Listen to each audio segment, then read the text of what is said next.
Wow, how's everybody doing? Hey, I'm really excited today.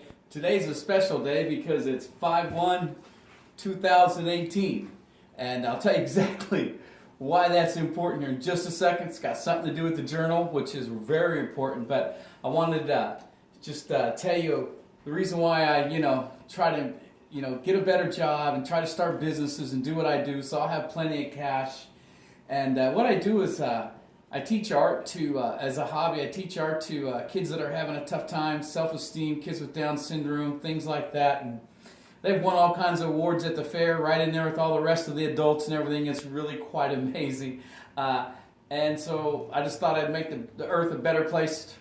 When I go, I'll leave it a better place than I found it. So I think the key is to help these kids build self-esteem and help them out. And been doing that for 15, 20 years now. So if you want to find anything more about that, if you find it interesting at all, you can go to icandrawportraits.com, click the media tab, and it'll talk, I think the newspaper, magazine articles tell the story better than I can, okay? So you check that out. And I thought in the videos, we'll get right to the success stuff in just a minute, right? Watch my other videos. You're thinking, wow, look at all the money that guy lost in the last two videos.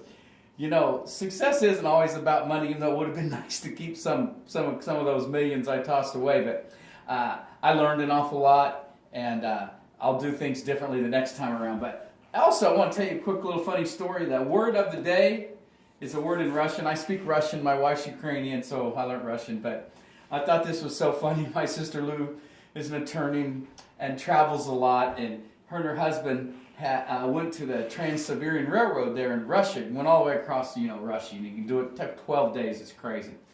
But she said that she knew when she seen the sign, she would ask them for a pektopan. She knew that meant restaurant. And I thought that was so cute and so interesting.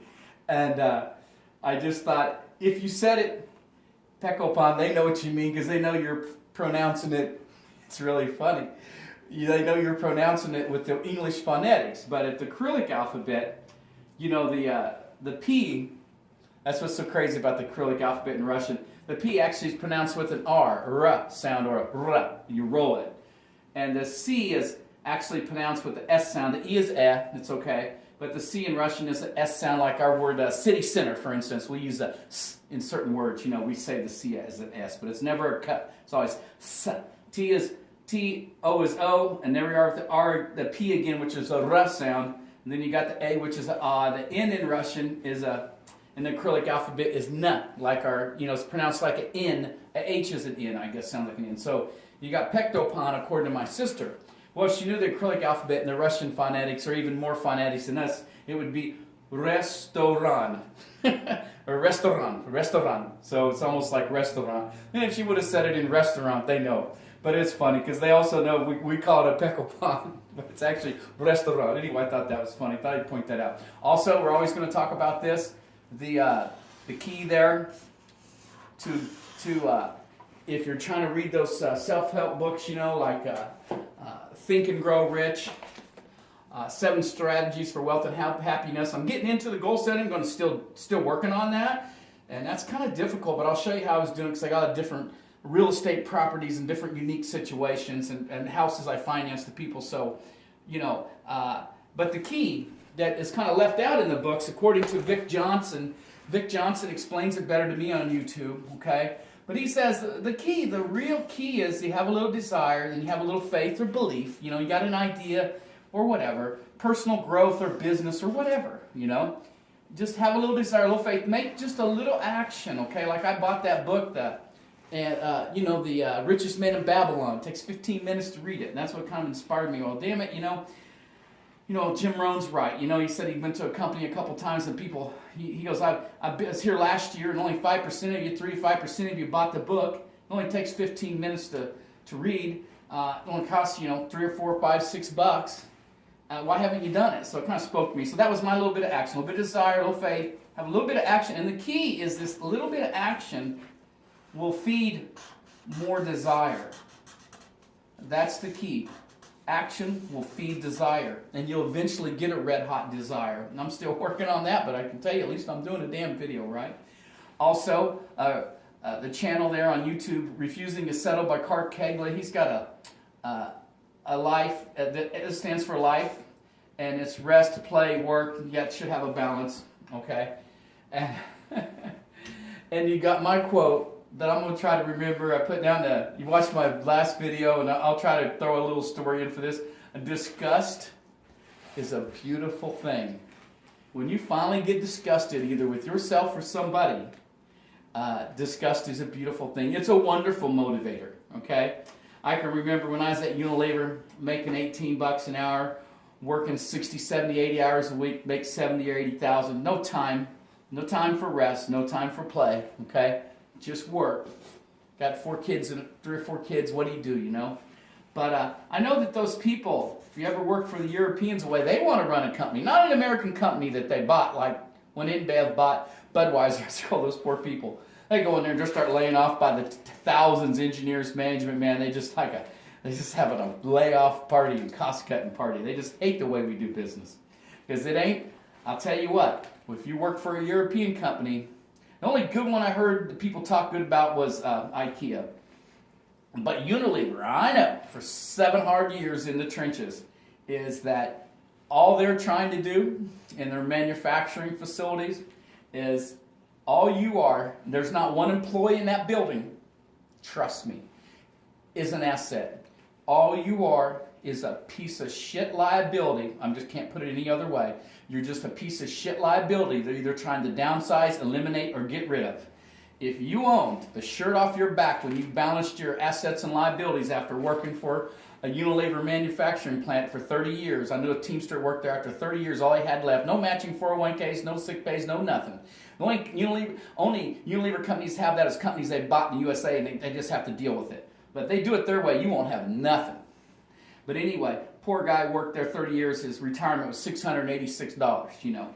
But if all you owned was the shirt off your back after when you retired, if you still owned your shirt after you added up your assets and liabilities and your bank account and everything, and all you had owned was a little t-shirt on your back, you would have been a piece of shit that stole from him. This goddamn thing.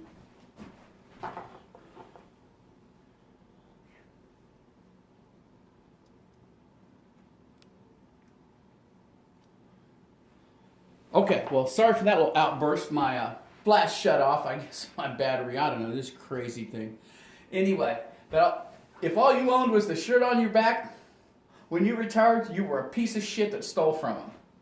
That's the bottom line. That's how they treat you. So, you know, that'll disgust you if you work there and you're trapped there and you actually don't quite have all your high school diploma. Makes you go to school at night, makes you go take classes. You know, now I got a job to where I make, $46 an hour. And I went to school and I got a tutor and I bettered myself and now I have a good job and 401ks and all that good stuff. But if I hadn't got disgusted at them people, it would have never happened. But anyway, I just thought I'd throw that all in there. Sorry. Back to the journal. What is today? Today is 5/1/2008. This is the journal.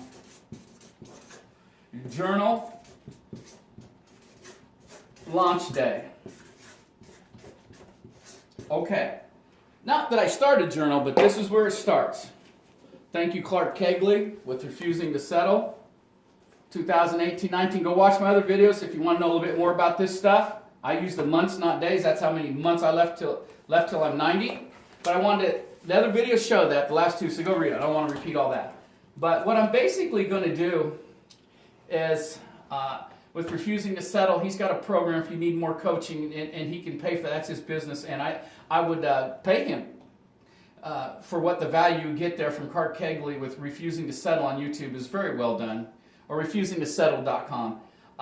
Also, basically, I just wanted to show you something here on page 115 on my journal. This is the very launch date will be tomorrow. Now, I've been using the journal already for.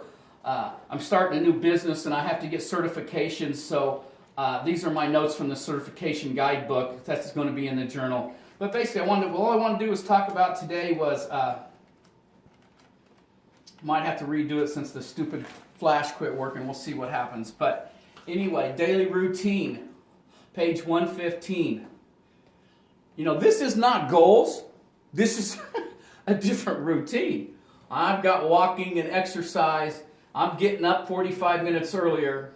I'm getting to work an hour before start time. I got the first hour planned at work, okay? And if I have some free time at work, I'm doing this, this, and this. I got my schedule set up. When I get home, eat dinner, 4 to 6:30, work on projects, home or real estate, other houses that need work. I'll give it 2.5, 3 hours. Walk with wife on river.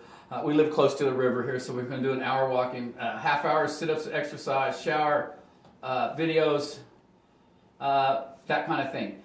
This is quite different. The walking every night and the exercise will be new. Getting up early, I've done that for the last 3 or 4 days, or last couple of weeks actually. But this ain't a goal. I just wanted to say, this is my point. It's not a goal.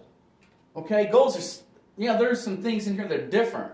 But you need to set up a daily routine and stick to it. And I'm going to make myself stick to it. And then I'm going to start working on my goals tomorrow and try to lay that out for real estate and how I'm going to try to, set up each property for what they need to be done and start setting up, plan each day the day before. And I'm going to start that tomorrow. But anyway, get you a daily routine set up. Go to work a little early. Do some reading. I'm doing my reading at work on my books, the books, and building my library. But anyway, have a nice day. Thanks so much for your time.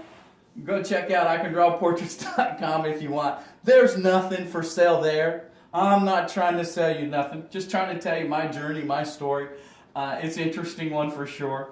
But go to icondrawportraits.com. Click on the media tabs. If you got anything to add on how to work with kids and stuff, you'd just be amazed. I've been teaching them art, and in the beginning I wasn't that good, but I'm expert level at it now. It's kind of a neat story. But anyway, check it out. Have a nice night. Thank you much for your time.